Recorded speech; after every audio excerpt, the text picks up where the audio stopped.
Ang isang foreign national po halimbawa ay pupunta dito for religious purposes, to attend events, wala pong problema yan regardless po of their siguro religious affiliation. Hindi bawal pumasok sa bansa ang sinumang dayuhan na lalahok sa religious gathering sa Pilipinas basta dumaan sa tamang proseso.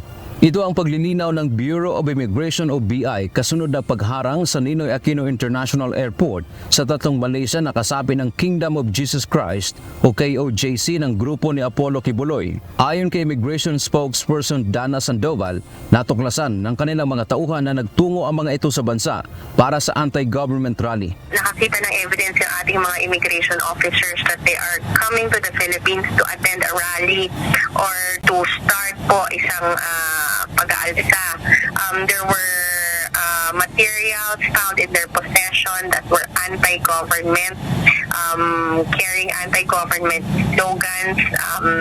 Meron pong mga pinapag-resign ng ating Pangulo, merong mga sinasabi ng mga injustices na binabanggit. Binigyang diin ng kawanihan, wala silang tinatarget na anumang relihiyon, lahi o grupo, kundi ginagawa lamang nila ang kanilang trabaho.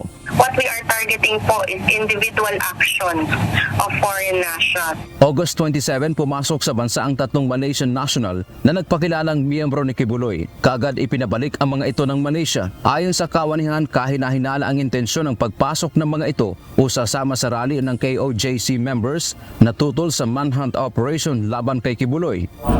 Paalala pa ng immigration, hindi kasama sa karapatan at pribilehiyo ng isang dayuhang pupunta dito sa Pilipinas na sumama sa rally ito man ay pabor o laban sa gobyerno.